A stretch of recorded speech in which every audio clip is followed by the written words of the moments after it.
This channel does not promote any violent, harmful, or illegal activities. All content provided by this channel is meant for an educational purpose only. Top quality और consistent performance के लिए सिर्फ silver pump नाम याद रखना।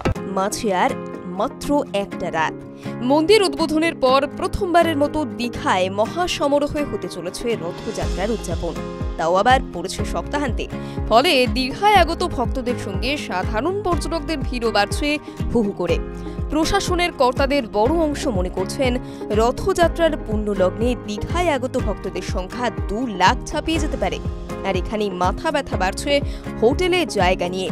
বেশ কিছুদিন ধরে উঠছে একাধিক অভিযোগ। পর্যটকদের বড় অংশের দাবি, সুযোগ পেয়ে চড়া দাম হাঁকাচ্ছে এক শ্রেণীর হোটেল।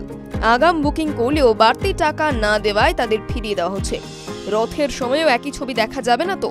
এই অবস্থায় চিন্তা বাড়াচ্ছে ব্রোকার দৌরাত্ম্য। দীঘা স্টেশনে নামলেই টোটোর ভিড়টা কম বেশি সকলেরই চেনা। ট্রেন ঢুকলেই একেবারে পুরীর পান্ডাদের মতো দৌড়াদৌড়ি করতে দেখা যায় টোটো চালকদের। একটাই কথা, দাদা আমারটায় আসুন, 5টা হোটেল ঘুরিয়ে দেখাবো। কেউ আবার বলছেন 5টা নয় 10টা হোটেল ঘুরিয়ে দেখাবো। আর এখানেই লুকিয়ে আসল রহস্য। স্থানীয় সূত্রে খবর, এই টোটো চালকদের সঙ্গেই বোঝাপড়া রয়েছে নামি বেনামি একাধিক হোটেলে। কমিশনের অঙ্কটা 10% থেকে আবার 30%-এর মধ্যে। ভিড়ের ঠাসা দীঘায় এখন তাদেরই যেন রমরমা বাজার। হোটেল মালিকদের একাংশ বলছেন, ভাড়া পেতে ওরা ছাড়া আমাদের তো আর উপায় নেই, পকেট থেকে টাকা গেলেও ওরাই ভরসা। কিন্তু কেন? সিংহভাগ পর্যটকই দীঘায় বেড়াতে গেলে মূলত সৈকতের কাছাকাছি হোটেলেই থাকতে পছন্দ করেন।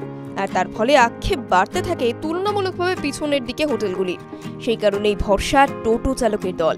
সূত্রের খবর, সদ্য 30 থেকে 40টি হোটেলের বিরুদ্ধে উঠেছে বাড়তি ভাড়া নেওয়ার অভিযোগ।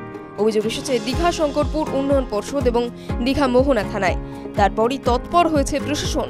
কোনোভাবে এটা বরদাস্ত করা যাবে না তা জানিয়ে দেওয়া হয়েছে। হোটেল মালিকদের সংগঠনগুলিকে জানিয়ে দেওয়া হয়েছে, যদিও তারপরেও উদ্বেগ কাটছে না পর্যটকদের। এক পর্যটক তো বলছেন, আগাম বুকিং করে রেখেছি, যাব রথযাত্রার দিন, দেখি কি হয়। আর একজন বলছেন, অনলাইনে বুকিং করতে গিয়েও ঘর পাইনি। গিয়ে যা ভাগ্যে আছে দেখা যাবে।